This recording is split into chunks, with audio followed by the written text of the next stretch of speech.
into the slides one last time. The broadcast is on. Welcome! You have found your way to the Deep Space Information Special Interest Group Weekly Hangout, where we talk about LunarCube technologies and opening up the lunar frontier. My name is Mike Riley, and I am co-host of this weekly hangout with Abraham Vassant. So Abraham just showed up, and this is me. So happy to see you guys I'm at Rockville, and where are you sitting, Abraham? I'm in Sacramento, California. Ooh, I think I'll trade. All right, so let's go ahead. This is going to be pretty much a working discussion today. We're going to have the LunarCubes International workshop next week in Sunnyvale, California, and Abraham has been preparing a poster to describe the Deep Space Information Special Interest Group. So let's go ahead and go over to Abraham, and you can go ahead and get us started in the discussion. All right. Thank you, everyone, and glad you're watching this happen. And what I'm trying to bring is the presentation slide deck. Share it. Do we see that? Yes. This is intended for a poster presentation about Lunar Network Special Interest Group. Okay? But we're using this working session to rehearse it. Okay? This is the poster that we are going to be presenting. And if you see the organization, these are all other presentation slides selectively brought in here. And the highlight of that, which is kind of happening on a regular basis, is the Hangouts on every Tuesday, 11 a.m. Pacific time, like today's working group. Okay. And down there, we kind of say way down there, like we kind of say who's the sponsor and where do we get the images and how do we compile this. And we do have a website which has similar and more information, etc. In the column wise, we have those about column, talks about what's this all about. And then we have two significant aspects of this lunar network SIG, which is the implementation of the lunar network itself, which is on the second column. And once the network is in place, you need a deep space information system, and some of those aspects are touched in the third column. And this is where Mike Riley does best. And the targets are like, yes, we're about certain things, and we start with the lunar network to offer some deep space information system in the cislunar space. And what are the targets that we are doing is in the fourth column. Let's get on to that. This lunar network SIG is a part of the lunar initiatives, and there are several other special interest groups such as Lunar Space SIG. One of our colleagues, Dr. Pamela Clark, heads that, and Russell Cox will be starting something called Lunar Launch Services or something similar, and we have other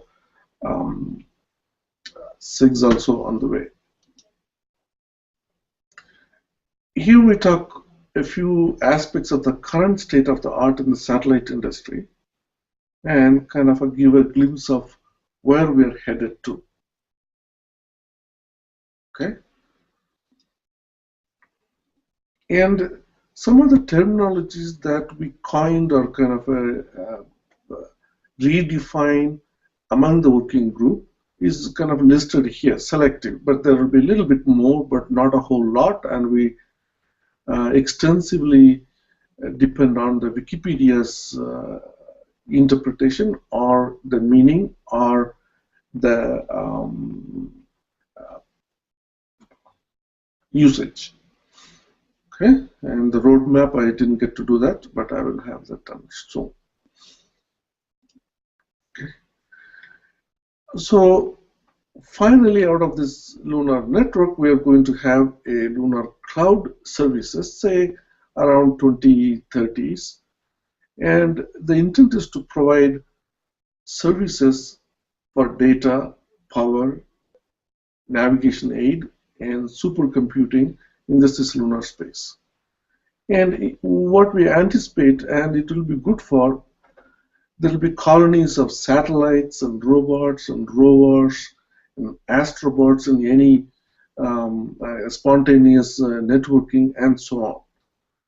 So in the services in the that we mentioned there, and generally in the governance and borders and certain principles how we operate that will generally become what is globally acceptable. For example, the International Telecommunications Union, and something may be regionally acceptable, and in that case those regions which manage those will apply, and we will be interacting with the internet and the interplanetary network as well. On the ground, if there is a commercial intent or aspect involved, that will also relate to US dollars, euro, UK pound, Indian rupees, yen, and several more as it applies. But our intent is not to get involved in the dollars, but at least when you provide services, the industries are able to leverage and get going from there. Before that can be reached, say by around 2025, we need to establish something called a lunar web that essentially sets up the connectivity and how the sessions are going to be managed, maintained, and how this ground segment and the space segment activities are going to be coordinated and authenticated and authorized type of deal. Okay. Well, in order to have a uniform method of approach, the LunarCubes takes certain roles, not necessarily in the physical form, but as a logical and a physical properties and behaviors and so on. This we think we'll be able to define by about 2020. At a later date, it may provide a structure or a bus, but a systematic way of providing power management, communications, essentially provide building blocks. And in these fundamental building blocks, you need to have certain criteria or properties associated with LunarCubes.node as every identifiable node, and each identity will have a local identity and a network identity, which will take several different forms. So if a local identity had to be implemented, for example, a SIM card that you use in a cell phone would be a good example. Okay, so it establishes the credentials related with accounts and ownerships and billing and so on. Okay, and the LunarCube bus, which will kind of get closer to the structure when we define at that point. It may allow docking and formation flying, and those kind of facilitations may come in there. All right, now let's kind of take a look at the lunar network cloud services. We defined there will be like data transport and power and computations and navigation aid. So some of the service class and service units and how these things might happen is kind of outlined here, but it is highly subject to the service providers. And we are not trying to be a service provider, so we'll see how that goes. But to have a good notion, we wanted to do a layout of that. Okay. Next, and the information system is kind of a segmented. Yes, give me a second. What did I do?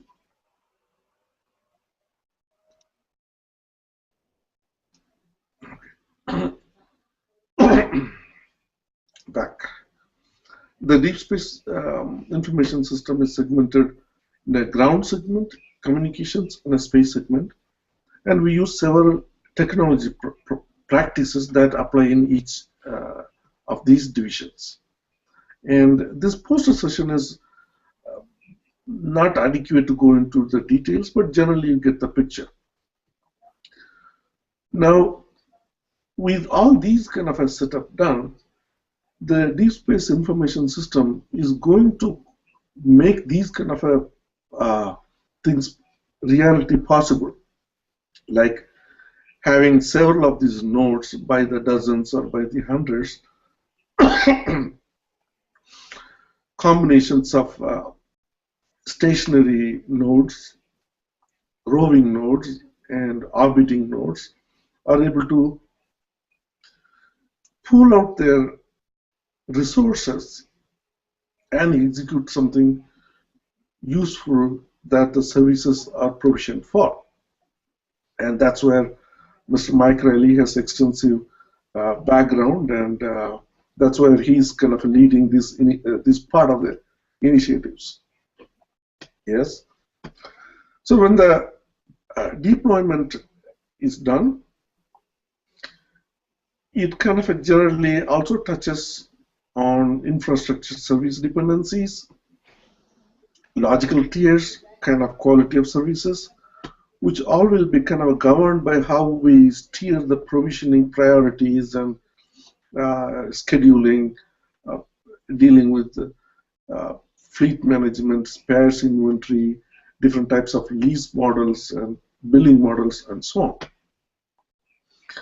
In all this, wherever applicable, we also want to kind of stay in a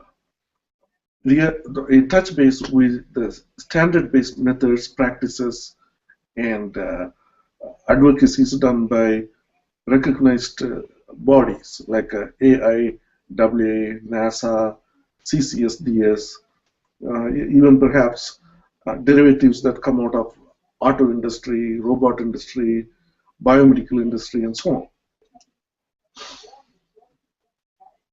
So all this lead to finally a system of systems with networks of networks. So how does this will turn out to be? So we took on a prototype model of a reference architecture, and in this particular case, we are referring to that what the lunar network will provide on the left-hand side, and here, this particular subject we took was the Flexure Engineering's ARC project. That's a ESPA ring going to be parked near Earth Moon L1 and equipped with a half a dozen of these deployable scout things. And when asteroids, or what they call mini-moons, pass by, they are able to go check out what is up there. So someday we are kind of walking towards that, and here is you can see what a lunar network does to such a architecture, and how the deep space information plays the role in these kind of a compute nodes and information system as a whole. There you have it, and that's the presentation, and thank you for listening. Micah.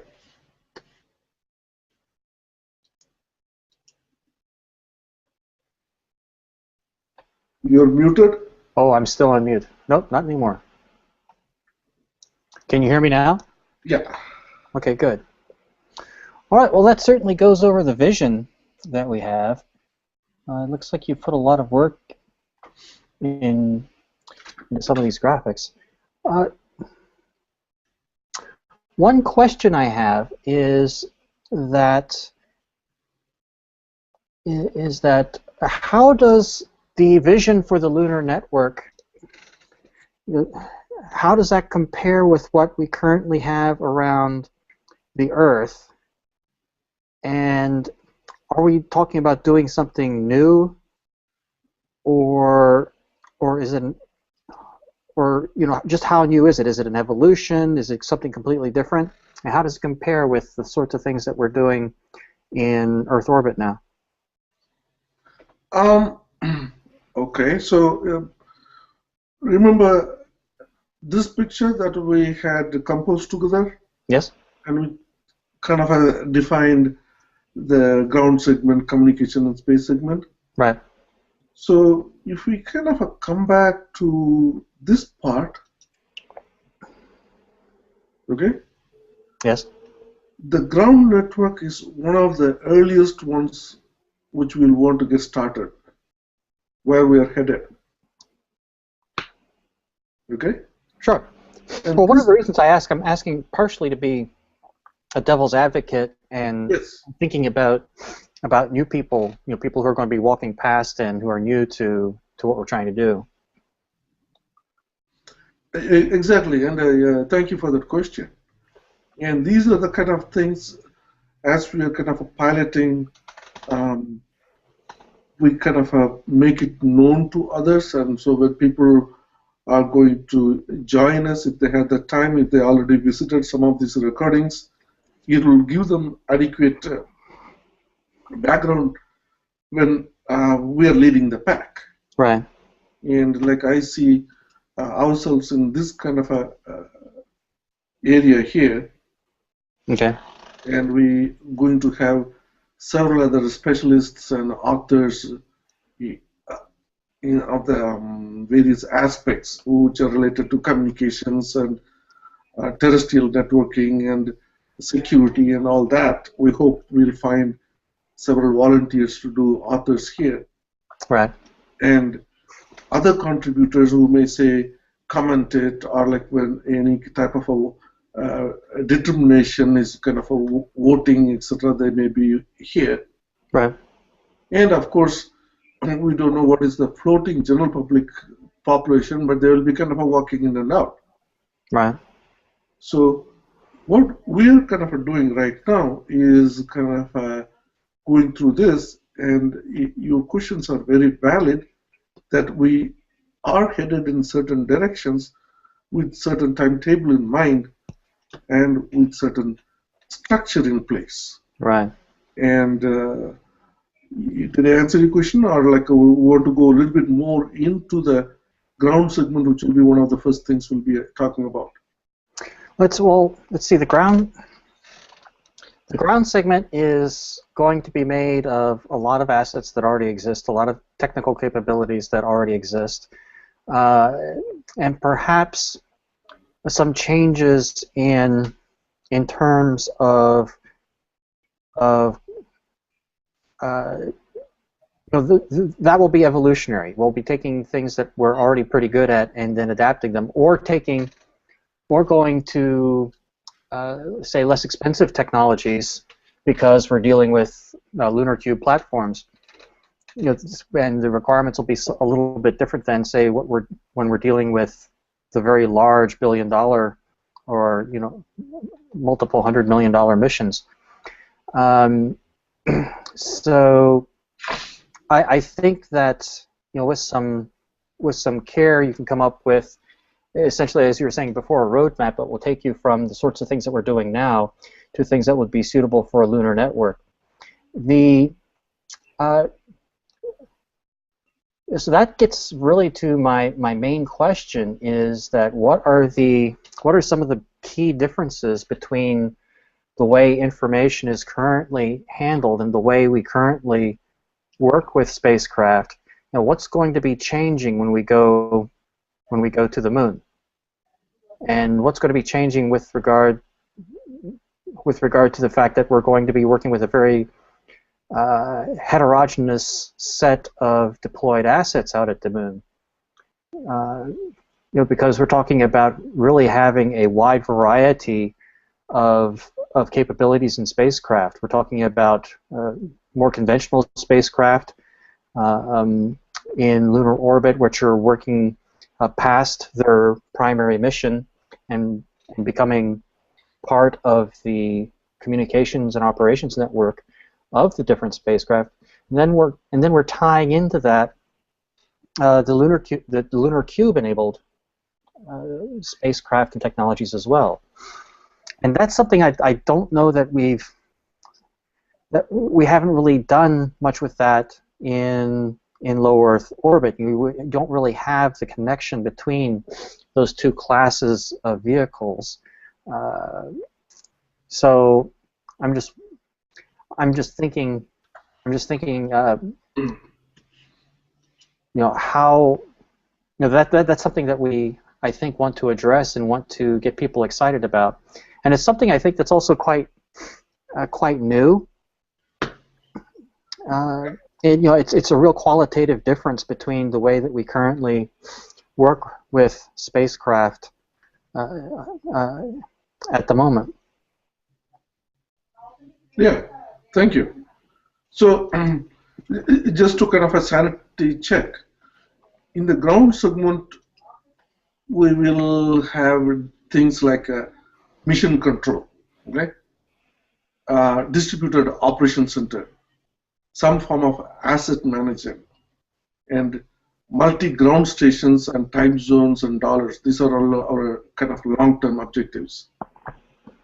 As a first objective, if we have, let's say, one ground station in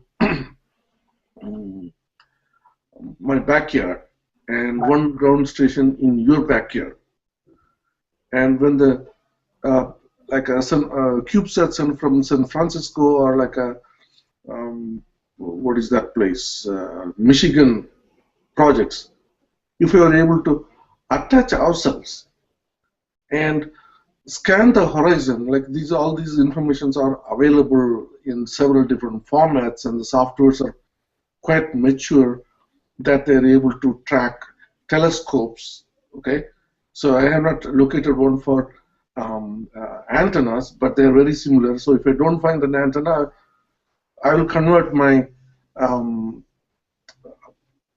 camera thing to drive the telescope. The telescope hardware to point the antenna around the satellite tracking, and that is able to fetch me a broadcast data of the blimps of the beeps, as well as some of the messages which I can follow. So if we are able to kind of share the two backyard antennas from your house to my house, we got the first stage of the ground segment prototype, proof of concept. Now, we know we hop through a couple of network hops. We may have not so much worried about the security aspects and a mission control ability, or we're not seeing the op centers yet because they are already in place.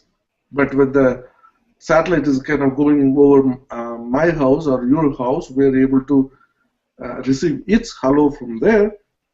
That is good enough. We can say hello world from Mike's ground station and Abraham's ground station, and that will already touch upon some of the aspects of this communication segment. Okay? Right. So go ahead. Like I don't know, I just blabbered a few things, so back to you. Well, the thing is, what you're getting at there, you're tying together the ground segment into a network of ground assets, a number of ground stations, increasing the number of communications opportunities you have between your spacecraft and your ground communications. That's somewhat similar to what people currently do on the ground. So a question is, are we going to just buy into the current practice and the current sorts of ground stations that people already have, or is there something new that we're going to be looking at? Very good question. And remember, in the few minutes ago, you were talking about several heterogeneous things that we have. Right. And this is where the heterogeneous aspects also happen in the ground segment. So wherever there are systems or systems of systems or networks existing in place, we will plug ourselves into one of the variations of the heterogeneous characteristics. Yes. Yeah, I understand where you're coming from. Okay. I suppose one of the main questions that I have there is that, okay, we have this view of a network of assets on the surface of the moon and going around the moon, and is there any current analog for that in the current way that we work with multiple spacecraft, or perhaps on the ground as well? Are there any current technical examples that we could point to and say, well, here's an example of what we're trying to do, except we're going to try to do it, on the moon with heterogeneous spacecraft that are being provided by a large number of different entities, international and private. You bring up a very good question, and I'm going to see. Can you go on to the next question, and I'll come back. I think I'm excited to bring somebody with your help aboard. That will be, you remember we discussed one day we had a little hangout about the SCAN project, the Sure. Space Communication and Network from NASA. That's right. We can say that is our reference architecture. Okay, it's a start. It's a start for that. Exactly. So yeah, that I think is one of the main things that we need to address and answer about. We have the vision statement, and helping the folks who are going to be coming in and seeing this, who already have some background with the current way we do things in space. It might be helpful to sort of draw the lines between what's currently going on and what people are already looking at with the conventional spacecraft, and then how do we move towards this very heterogeneous conventional spacecraft plus LunarCube technologies. How are we going to mix that together? And also, I think one thing that's important is that we are looking to be pretty aggressive at drawing what we've learned from current enterprise network engineering. We want to pull in some of that technology, things that we've learned about how to put together networks with various degrees of delay tolerance, for example. We want to take advantage of those things that we've learned. So it's not just that we're going to take the current approaches in space and evolve them, but I think that we're trying to push the boundaries beyond that. Yeah, I think I've kind of managed to find something in here. A SCAN, the Space Communication and Navigation, a notionally integrated communication architecture that's already laid out by NASA. We may not necessarily get access to the NASA's network, but eventually I think this will take a turn very similar to what DARPANET became Internet. So what I'm kind of seeing a distant possibility of the way the industry is going and the way US government leadership for space exploration, and the DARPANET becoming the Internet is my template on the SCAN architecture becoming a commercially viable network for the space and beyond. So, Right, right. And hopefully it would provide the ability to enable specialized spacecraft like Cube spacecraft, which are focused on particular goals, that and essentially allow them to depend upon the remote network rather than having to be bound to have a all the way back to Earth communications capability. yes, and this particular one deals with some of those aspects you are talking about. Right. And let's say, for a moment,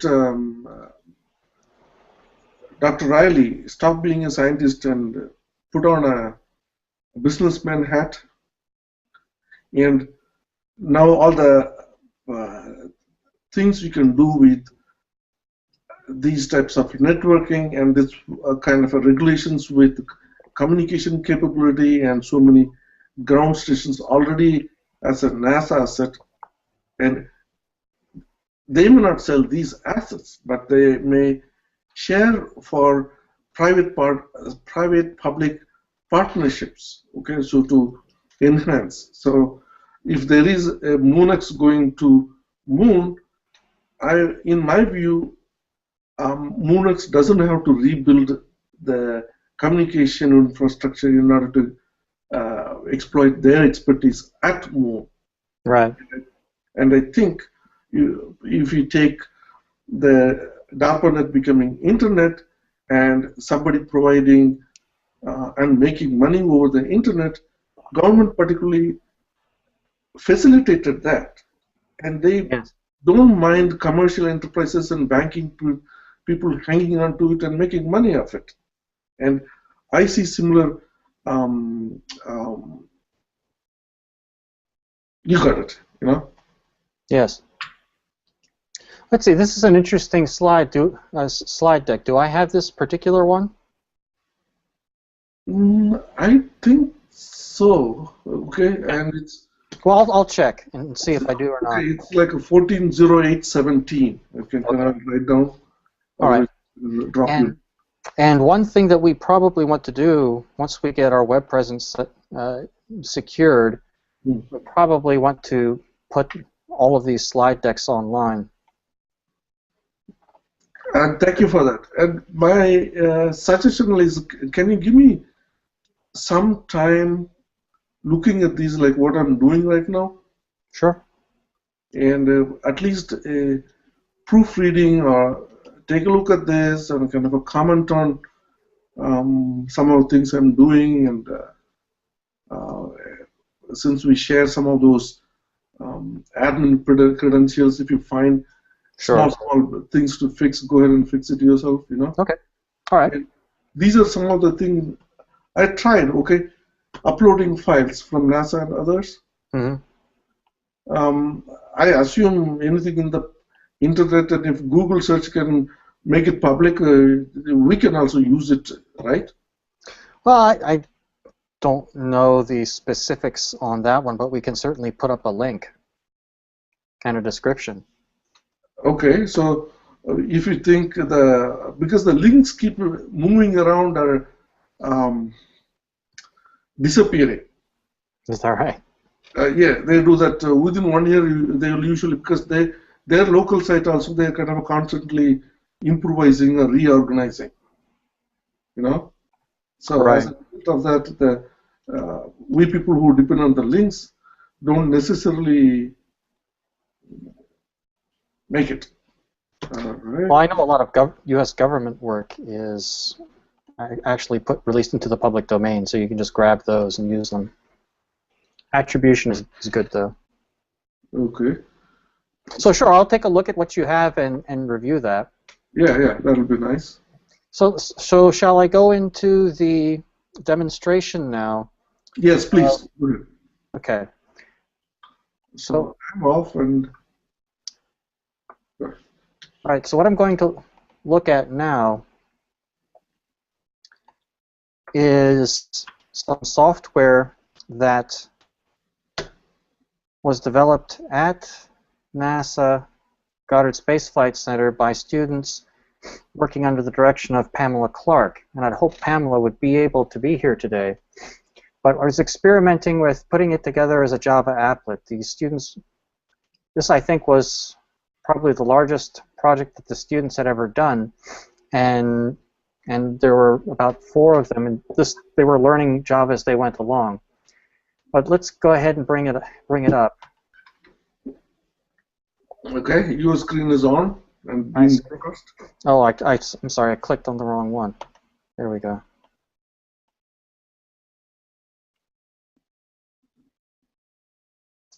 And let's see, I'm going to have to reshare because it went to the other place. It opened up its own window, so that part of it worked. Okay. We see you through the camera. Okay, we'll just do this one. Yeah, thank you for telling me that. Sometimes it's hard to tell. Yeah. Okay, so it opened up its own window, which I'm showing you here, and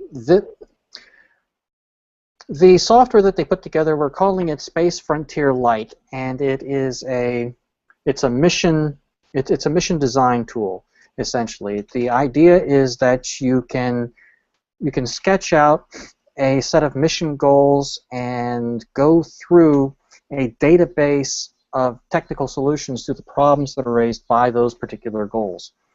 So the interface that you look over here, there's a little bit of science over here on the left that goes over different kinds of things you might want a spacecraft to be looking at. So, for example, if you were interested in looking for argon or nickel or copper, then you can come over and you can select those as you start to define what the goals of your mission are.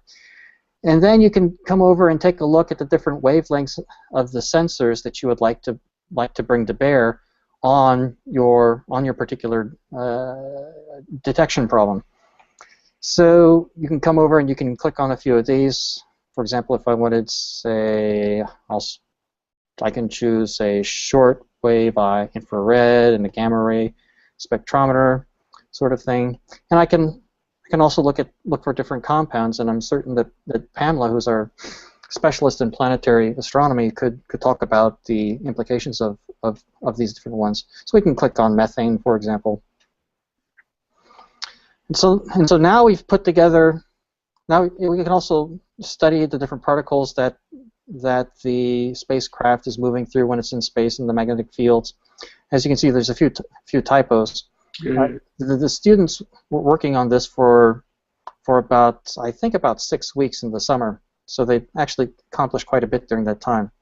So now once I've set up the science context with the different kinds of detections that I want, I can press search, and it goes to the database a database which is implemented as a Excel spreadsheet, and it looks through the database for different things that are that provide those sorts of capabilities. For example, the different kinds of infrared sensors, gamma ray sensors, and other things that you might want to be looking at. So here is the list of the different sorts of technical solutions that are being provided by different manufacturers today, and we can click on a couple, and it has some information about those particular about that particular instrument. So we can select. Okay, so I'm going to add that gamma ray detector. I'm going to add a medium wave infrared detector. I'll add that one too. And then we can also narrow by different manufacturers over here. Technological readiness level, I can select from that and sort of drive down and reduce the number of possible technical solutions. So then I come over here, hit next, go on to the next page, and then I can start talking about a little bit about the mission architecture. I can say, for example, enter an altitude that we're going to be taking data at. So I could put in, say, 200 kilometers. Spatial resolution, let's go ahead and make that 1/10 of a kilometer. And I can calculate that our students learned some geometry and did some research into a little bit of spacecraft engineering. Now I can talk about, well, okay, this tells me what sort of spacecraft control I need to have. So I'm going to click on Attitude Control Systems, and I'm going to press Search, and it'll come up with a number of different possibilities over here. So I'm going to choose the exact control system just for the sake of argument, and head on to the next page. And so we're being guided through the process that a systems engineer or a mission architect might go over when they're putting together and figuring out how to put together their spacecraft. So now we're going to say, okay, how are we going to get to the moon? Okay, let's go ahead and start with a ride on something going to geosynchronous orbit. Particular target to get to, we're going to say the moon. We have solar sails and thrusters. I'm going to choose thrusters. For an orbital angle change, this is the expensive one because you have to change the angular momentum. I'm going to try to keep it easy. I don't know if this is a good number, but I'll just say 5 and assume an elliptical final orbit over there. And let's say that we get, at the closest, we get to 200 kilometers and 200 by 400 orbit. I don't know how stable this particular orbit would be, but we're just plugging in numbers to see how far we can go. Okay, so let's see if there's any sort of thruster systems that might work. So let's go ahead and choose let's go green this time with the 6U solution, and that's going to make it big, but okay, maybe we should go to something a little smaller. I think this is smaller, but I don't see this one has about 1.6 kilograms. It looks like it's okay. Here it's about 1U, so it is smaller. Let's move on to the next page. Now to get the data back to Earth, have a number of choices here. Okay, let's just select UHF, and okay, let's choose SG1, which is up in Norway, and let's choose a deployable antenna. And for the actual radio itself, let's choose, I like helium, so let's go ahead and choose that one. Hit calculate, and these are a number, I like this one, 0 kilobits per second. So let's go ahead and see where we're going with this. Now, here we've opened, let's see. Now let's see what we can do here. Let's set up the communications and data needs for the mission. Okay, let's suppose that we have, let's go ahead and try 1 channel, 8 bits per channel, integrations per second. Go ahead and say that we take one piece of data per second, and let's say that we spend 10% of the time. And so we have the required downlink requirement of 69 gigamips per second. So I'm not quite sure what number or model that the students used for this, but this seems like a pretty high rate of computational bandwidth here. So, but we'll go with it for the time being. And let's see if there's anything that can give us that. So now we're searching our database for a computer that'll work. I don't think I got any.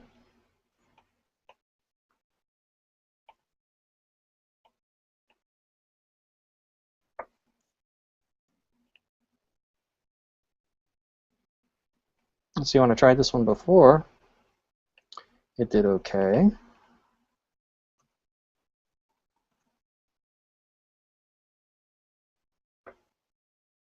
Maybe if I just leave it blank. Okay. All right, so I'll leave that one blank for now. And we have some in here. Let's take a look at a stamp. That one has a 4 gigahertz processor in it, so COTS single board. So we can go through and we can make different choices over here. So I'll just go ahead and choose the Cortex. That's at 4 megahertz over there. So that's lots. So we'll go ahead and choose that one. Say that's done. Now let's choose a solar panel. Let's say, okay, let's go ahead and say 1. So I get to choose over here. Okay, let's choose 2 panels per wing. See what we have. Oh, okay. This should be double-sided, I suppose. Hey, okay, so let's go to small satellite and choose that one. Let's get some batteries from okay, let's do Lions.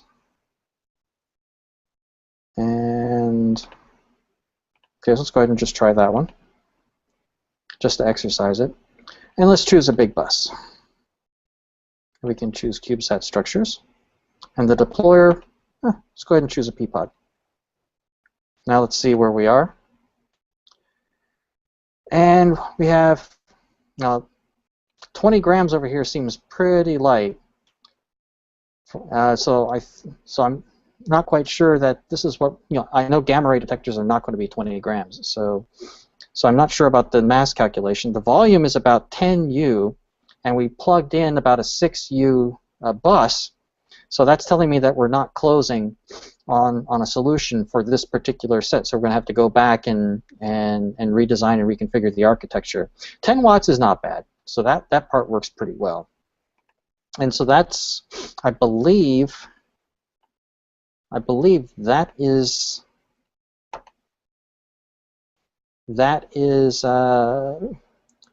I believe that's the end of the demonstration. So it takes you through the process of coming up with an architecture, compares your selections with what's available in a database of current CubeSat technical solutions and components, and it allows you to put together a potential mission configuration that you can then see if it's actually a closed solution. And this solution here has not closed.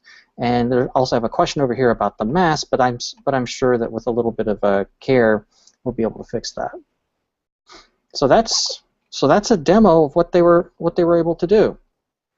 And that's pretty good for some people who are at the end of their high school careers and maybe their first year of college to come in and do this without any background in spacecraft engineering and do that in about 6 weeks. So any questions, any thoughts, Abraham?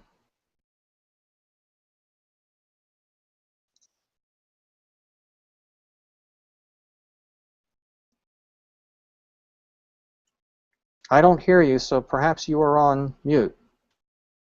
Indeed you are. Yes, I'm sorry about that. Unmuted. I was saying this is a pretty good demonstration of what fresh graduates or summer interns can do it in a few weeks, which is phenomenal. Now, if and when these databases are populated courtesy those, like for example, if we give that, when you say Clyde space from UK, ISIS, if we let the database a little open so it's up to them to populate how they want to populate in a matter it fits our data schema, it's already a very highly viable, commercially useful version. So that's one input I had. Second input I have is remember we have this the website which we were talking about a few minutes ago. What was that one? Was it the scan or the Lunar Network SIG.com? Okay, so give me a second. Let me just go here. Right, while you're looking at that, I can raise the point that if we were to publish a schema or have the spacecraft industry put together a schema that providers could actually publish some of the data about their different solutions, they could provide that. They could provide that as input for this sort of tool, and then you could have people who are putting together the basic sort of mission design and architecture. That data could be used, and you'd actually start to put together a marketplace for these different spacecraft configurations.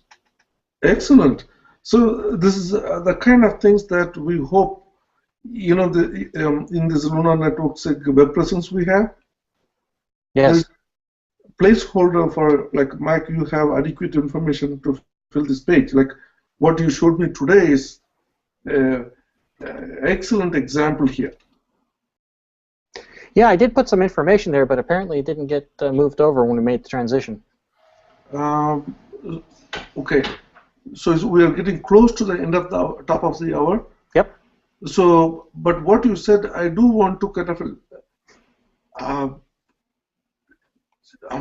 catch up with you before we lose too much time, because I'm playing with it and our guys who are hosting, they're playing with it, and the transitions are a little problematic.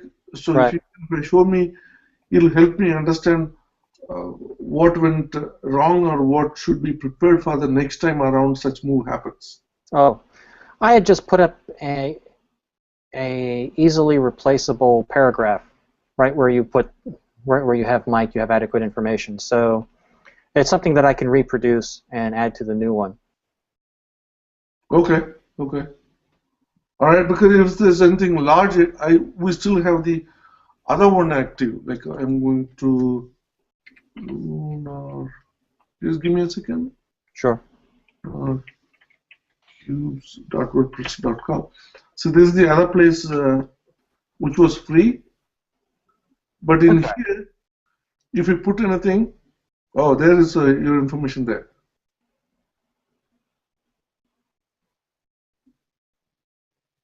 Right. Okay. So yeah, you're correct. When things were moved around, this was not correctly moved. Good point. Okay. Good. But that's easily fixable. Yes. I suppose that particular one is going to go away at some point. Yeah, and feel free to. I went through at least 7 or 8 iterations. Like, it doesn't look like one organization will hold good. Like I remember in the corporate world, they constantly, every 6 months or a year, they'll go on reorg. Oh yes. Mergers and reorg and sell a company and a reorg. And I think that's part of this thing. Okay. Gotcha. Good. I think we are now bridging the little gap we had, and I'm happy that we had this working system. Okay. So we have a lot of work to do before next week. Yes. When we're going to have our big presentations and the 4th International Workshop for LunarCubes. Yes, and what's the presentation you're preparing? The presentation I'm preparing, it's for Deep Space Information. It's for our session. Good. So when you're when it's kind of ready, if you want me to help you with eye candy, pictures, etc., like many of them I may already have. Oh, great. Okay. Feel free to share. All right. Great. So I'll go. So let's see. We're just about finished, and once we have this one in the can, I'll go ahead and let Pamela know so that she can take a look at the demo as well. Yes. All right. Very good. So look forward to seeing you next week, and I'll turn my attention towards getting the demonstration. Well, not the demonstration, but the slide deck ready for our presentation on Deep Space Information Systems. Thank you very much. Have a great day. And if there are viewers, offline viewers, come back every Tuesday, 11 a.m. Pacific time. And well, next week might be a little strange because we're going to actually be at the workshop. And I think we'll have to give a vacation for next week. Yeah, it's some vacation. Right. All right. So goodbye, everybody. Stopping the broadcast.